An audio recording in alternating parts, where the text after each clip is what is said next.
자, 세계 이혼 소송 대법. 이 최태원 회장의 재심 결정이라는 소식입니다. 자, 블룸버그에서 기사가 나왔는데요. 이 한국 대법원이 SK그룹 최태원 회장의 이혼 재살 분할 관련한 판결에 대해서 다시 심리를 하라라고 결정을 했습니다. 자, 이 세계 이혼 소송으로 불린 이번 사건 노태우 전 대통령 비자금이 쟁점이었는데요. 이 대법원은 이를 재산 분할 사유로 인정할 수 없다라고 판단을 했습니다. 이에 따라서 SK 주가가 7.8%나 급락을 했고요. 불확실성, 장기화되는 그런 우려감 나오고 있습니다. 현재 대법 판결에 대해서 경영권 안정에는 그래도 긍정적인 신호다라고 현재 외신에서는 평가하고 있습니다. 자, 판결에 따라서 최태원 회장의 SK그룹의 이 경영권이 타격을 받을 수 있어 관심이 증폭이 되고 있죠. 예, 그렇습니다. 네. 그러니까 많은 분들이 뭐 이해하시겠지만 이제 원래 1심에서는 이제 굳이 나누자면 최태원 회장과 노세훈 관장 사이에서 1심에서는 이제 최태원 회장의 완승, 그리고 2심에서는 이제 노세훈 관장의 완승으로 끝났었습니다. 그때 2심에서 생각보다 많은, 왜냐면 1심에서는 거의 노세훈 관장에게 지급해야 될 돈이 좀 이렇게 작았는데 2심에서는 1조 원이 넘는 돈을 지급하라고 했기 때문에, 그리고 최태원 회장의 그 자산의 대부분이 이제 SK, 그러니까 SK그룹의 전체 지주회사이고 SK의 경영권을 갖게 되면 SK그룹 전체의 경영권을 갖게 되니까, 그러면 1조 원이 넘는 돈을 갖다 지급하려면 최태원 회장은 부득불 SK 지분을 이제 팔아야 된다. 그러면 이제 경영권이 넘어간다는 측면에서 그때 많은 이제 센세이션을 일으켰습니다. 근데 1년이 넘게 대법원에서 판결을 미루다가 어저께 대법원이 판결을 내렸는데 그 최태원 회장에게는 한숨을 돌릴 수 있는, 그래서 다시 2심에서 다시 이제 심리를 해라라고 이제 파기환송을 했습니다. 그때 이제 그 파기환송을 했는데 그 중요한 맥락 중에 하나는 무엇이냐면 이제 결국 2심에서 노세훈 관장 측이 제시한 우리에게 최태원 회장이 넘어간 이제 노태우 그 대통령의 비자금을 그 SK그룹의 어떤 그 성장에 써였다라는 것을 2심에서 인정을 했기 때문에 사실 거기에 대해서 최태원 회장이 반발을 했고, 그러다가 이제 3심에서 어제 나는 3심에서는 설령 비자금이 넘어가서 맞지만 이건 비자금이기 때문에 비자금을 갖고 너네가 그 SK그룹의 자산 증식에 썼다는 것을 우리가 인정할 수 없다라는 맥락에서 어저께 다시 이제 2심에 파기환송을 내렸습니다. 네. 사실 이 부부의 결혼 관계를 넘어서서 이 한국 기업사에 어떻게 보면 분기점이 될 만한 그런 판결이 되지 않을까 싶은데요.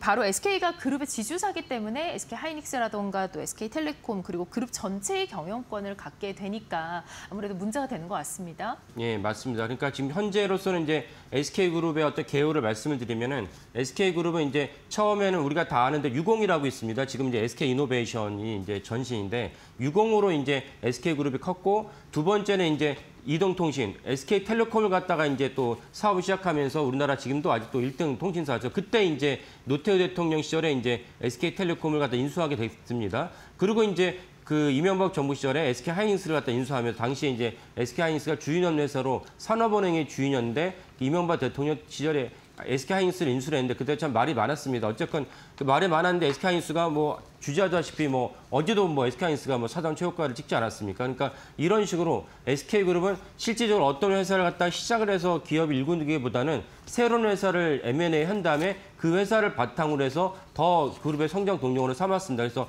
전체적으로는 SK라는 지주회사가 있고 SK라는 지주회사에 아까 말씀드린 이제 SK텔레콤, 그다음에 중간다리인 SK스퀘어를 거쳐서 SK하이닉스를 지배하고 있어서 만약에 SK그룹의 경영권을 가지려면 주 SK를 갖다 경영권을 갖게 되면 이 모든 것을 갖게 됩니다. 그러니까 제가 서두에 설명드린 대로 만약에 2심 판결대로 1조 원이 넘는 어떤 자금을 이제 노세훈 관장에게 건네줘야 된다면 경영권이 사실은 그 위태로울 수밖에 없는 그런 상황입니다. 그래서 이제 외신도 오늘 설명드린 블룸버그뿐만 아니라 많은 외신들도 어제 대법원 판결을 갖다가 비중 있게 다뤘습니다. 네.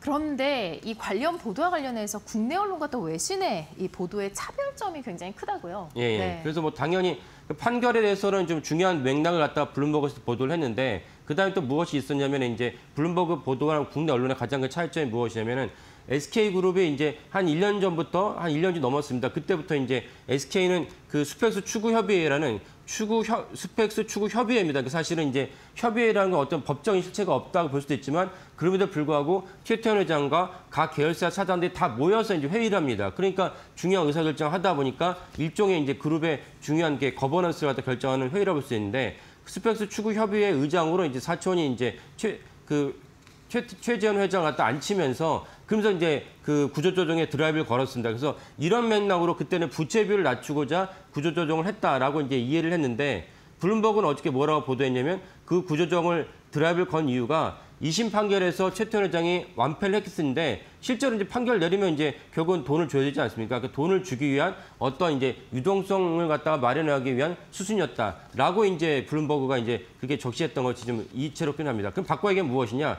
구조조정에 대한 드라이브가 좀 이렇게 완화될 수 있다라고 볼 수도 있겠습니다. 네, 굉장히 날카롭게 지적을 한 것 같습니다. 자, 주가 차트도 함께 볼까요? 예. SK 주가. 예.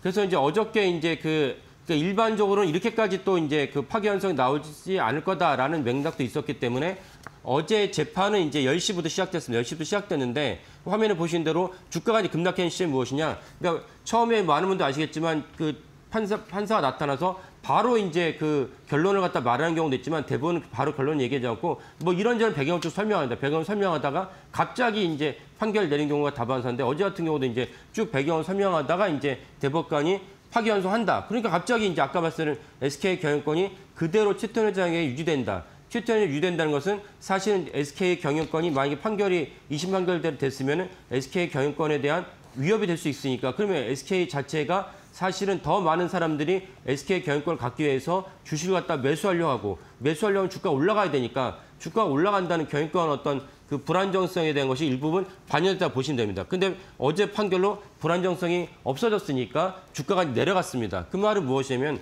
다시 말씀드리면 SK의 그 주가는 SK의 불안정한 경영권에 대한 그 가능성이 내포돼 있다라고 볼 수가 있습니다. 그래서 어저께 그 장중에 7% 정도 이제 하락을 했다가 종가로는 한 5% 좀 넘게 이제 하락으로 마무리했습니다. 네, 지금 SK가 지주사라고 말씀을 하셨는데 사실 뭐 다른 지주사들도 마찬가지로 올해 잠깐이라도 뭐 상승이 있었던 지주사들은 굉장히 많지 않았습니까? 예, 어떤 맞습니다. 것들이 있었을까요? 예. 그러니까 예를 들면 지주사로 한다면 뭐 SK도 있고 그다음에 삼성물산도 있고 그리고 뭐 이제 두산도 있습니다. 이런 지주사들이 대부분 이제 그 주가가 상승했습니다. 주가가 상승한 이유는 이재명 정부가 시작하면서 이재명 정부가 상법 380여 3만 원 개정을 했고 두 번째로 이제 현실화될 거라고 여겨지는데 자사주 소각 의무화라는 관점에서 우리나라 지주사들이 과도하게 디스카운트된 면이 있습니다. 그래서 두 가지가 이제 점점 현실로 이제 그 적용된다면 지주사의 디스카운트가 해소될 거라 보여집니다. 그런 맥락에서도 어저께 이제 SK의 그 급락은 아까 말씀드린